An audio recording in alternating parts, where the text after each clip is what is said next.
All right, man. On the line, I got Coodie and Chike, the directors of the ESPN 30 for 30 series Benji, which will be airing tomorrow, right, on ESPN, gentlemen? Yes, sir. All right, let's get right into it, man. Coodie, you're from Chicago, born and raised, man. South Side. You know, we came up in this city, man, and seen the different eras go about, and you've been doing your thing on the video scene, directing and producing stuff for a long time. Talk about Ben Wilson and the effect that it had, his death, and him being alive and playing for Simeon and making him a powerhouse had on the city. I mean, first, playing, before his death, I mean, it was just incredible to hear about him. You know what I'm saying? I didn't really get to see him play. We used to try to sneak into the school and watch him play, but never had that opportunity. But it was just a big hype. I mean, it was like the golden era of Chicago because it was a lot going on. Michael Jordan, Right. that summer '84 came. Got drafted to the Bulls, and Oprah was on, AM Chicago, and, we had a black mayor, Harold Washington, you know what I'm saying? So it was a lot of hope, and Jesse Jackson ran for president that year. So Exactly. it was like a lot of hope, and when it came to basketball, you know what I'm saying? That's what we did, It was either like you felt like you were either going to be an athlete to get money in girls, or a basketball player or athlete. You know what I'm saying? Right. Or a drug dealer. Drug dealer, right? Yeah, it was two options. Now, Chike, you not being from Chicago and you from the outside looking in, because I think before when I talked to you before, you say you're originally from New Orleans, right? And then you're transplanted. You looking on the outside, did you have any knowledge of Ben Wilson? Was it a nationwide phenomenon, or was something that just seemed to grow out of Chicago and the legend built itself, like the legend built itself over a period of time? Yeah, I'd say it built itself over a period of time. I was an avid basketball player growing up, and I didn't find out about Benji until I actually met Coodie. Wow. And it's just one of those stories probably that everybody from Chicago just assume that everybody else knows. So one day we talk, and then we get into conversation. He tells me about this cat Benji, and I'm like, what? I'm like, wait, how do I not know that? You know what I'm saying? Right. I felt like that. How do I not even know that story? So I could just imagine everybody else who sees this film will probably have that same feeling. Like something like that just feels like you're supposed to know. It's like an urban. It was like an urban legend. Exactly. Now let me ask you a question, Chike. You a basketball aficionado, and I love the sport myself. You guys had a lot of heavy hitters in here commenting on them. One of them was Scoop Jackson. I want to ask you, because I asked Scoop, and I want to see if you say the same thing. From watching Ben Wilson play, the clips that you got to see, who would you compare his game to, or could you compare his game to anybody? I mean, I think obviously Magic Johnson with a jump shot, obviously. But I think today that everybody can relate to would probably be Kevin Durant, from what I witnessed. Yeah. And that's the same thing Scoop said. He said he more was like Kevin Durant, the long, athletic, lanky, could play 3-4 positions on the floor at the high school level. And now, Coodie, it was rumored that he was on his way to U of I. And talk about the connection with him and Nick Anderson. How crazy that team would have been in '89 playing Michigan in the Final Four.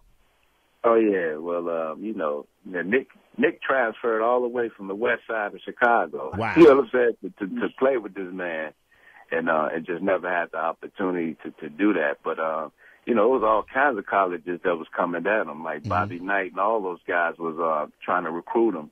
And rumors is that he might have went to DePaul. Wow. You know what I'm saying? Talking to the best friends, they really think that would have been his choice. So I don't know if Nick and him would have got that opportunity, but you just would never know. Really? You know what I'm saying? One of those things. Yeah, it's one of those things like, you're never going to know the ending, the true ending to that story. Now, one thing, I got a chance to see the documentary. I went to the Chicago Film Festival to go check it out because they were airing it there. I was lucky to get some tickets because it's sold out. It's amazing. You guys show all sides of the story, in which I appreciate that as journalists. You felt the responsibility, because, for a while, everybody looked at the two gentlemen who perpetrated the crime against Ben Wilson like with a hatred that was unmatched almost out of Chicago. So how sensitive was it, and either one of you all can answer this question, how sensitive was it in getting those gentlemen on camera to talk about what happened? And did you have some doubts or some, how's this going to go over with people because how they were looked in those people who remember this story's eyes? Well, well, I think that, it was very important to speak to both sides of this story. You know what I'm saying? It's like for years we heard the rumors and what happened that day. But it's like did that really happen? Let me see. Who else can tell this story besides the newscaster? You know what I mean? Like, right. Well, who else was out there could tell me what happened that day? So we thought it was very important, and fortunately we got to get that side of the story, which tomorrow people really will be able to see. I don't really want to bust it right. out No, I got you.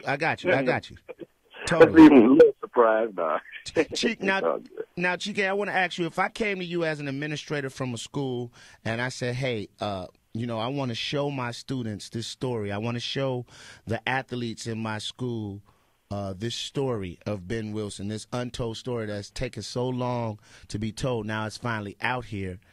And I have to present this to my administrators, and they're going to ask me why, what purpose, what purpose would you want students or people to take away from this documentary?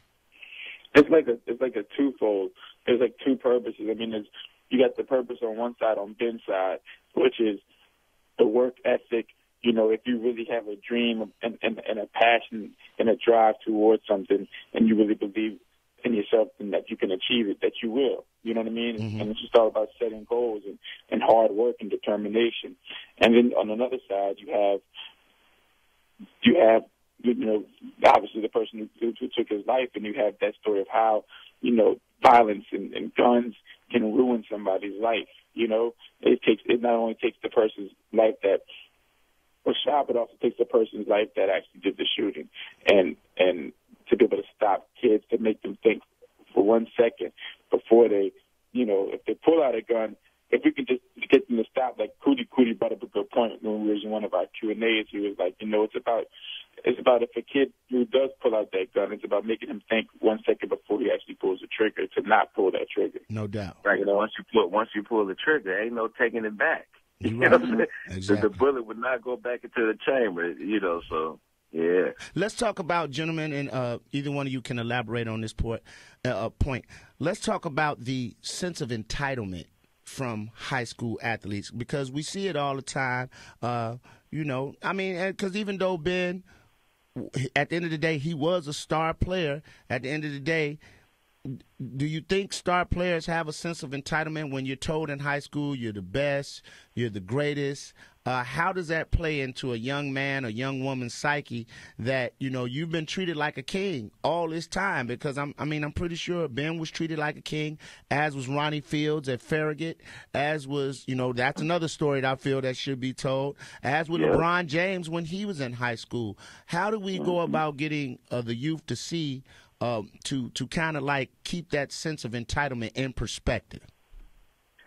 Right. I think we got to start glorifying. What happens is like, they get glorified instantly. You know what I'm saying? Because we put certain things on such a high pedestal.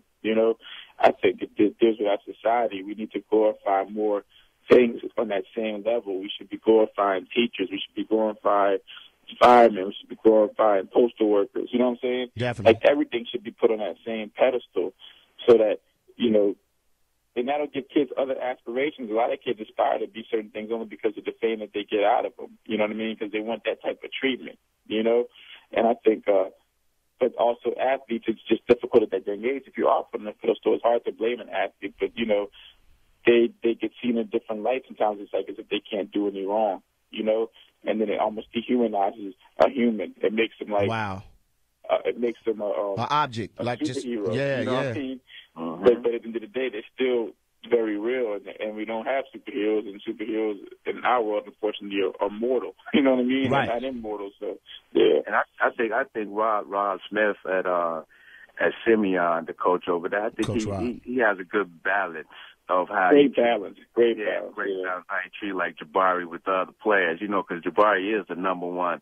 Jabari Parker's the number one player in high school in the nation right now. You know what I'm saying? And he seems super humble, huh, Coodie? Like we spent some time with Jabari when we were shooting his film, and I don't know if it was just around us, but I could imagine he's like that everywhere. He's so grounded. You could have never told me that he was the number one player in the nation. Absolutely. Based off his attitude. You Absolutely. know what I'm saying? Take it off the court on his attitude. You would have never told me that. And Bob Hamlick too. Not to cut you off, man, but Bob Hamlick too was the same way. And Ben wasn't the type that was like that. You know what I'm saying? Definitely. It was like I'm better than everybody. I wish we could have kept this one clip of this girl when he got shot. This little girl, and on the news, she was like, she was right after he got shot. She on the news and she like, oh yeah, Ben Wilson, he number one in the nation, but he don't go around here talking about something. Yeah, I'm number one. He's humble, and I could repeat it because we had it in there, but we had to take it out for the timing. But yeah, I feel you guys. Jabari Parker, very exemplary student. I remember the first game for the freshman and sophomore squad, he came out and gave water to them. He was their water boy. So it shows. And you see the same thing in Derrick Rose. Let's not forget about Derrick Rose, very humble guy from the Simeon program. A lot of good kids come out of the CPS program, and I'm glad you guys did this documentary to let it be known that this was something that needed to be talked about a long time ago. I'm glad people are going to finally get a chance to see it. It airs tomorrow night on ESPN. What time, gentlemen? I believe 7 o'clock. 7 o'clock Central Time, or is that Eastern Time? 7 o'clock Central Time, and you also be able to check it out on demand too if you have Xfinity. But once again, great job, guys. I was so happy when I got to sit down and talk to you guys at the event at Simeon that you guys did this, man. Continued success to you, brothers, and please keep putting out the hard-hitting documentaries. Got to give a shout-out to my man Chucky Vision, too, who you guys got a lot of the footage from. If it's been chronicled in high school basketball on the south side, west side of Chicago, Chucky Vision got the tapes. Just bottom line.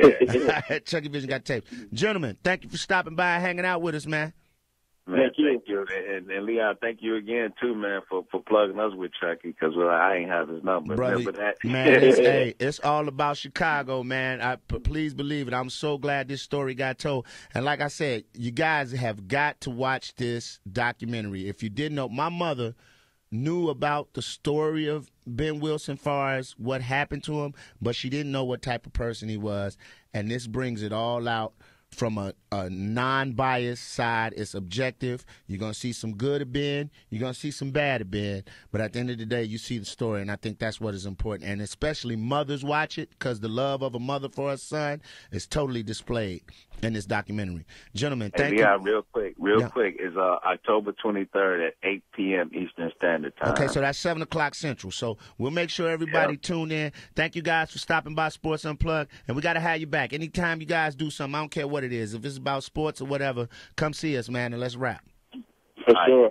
Oh, yes, Real talk, man. Y'all take it easy. Peace. All right, peace.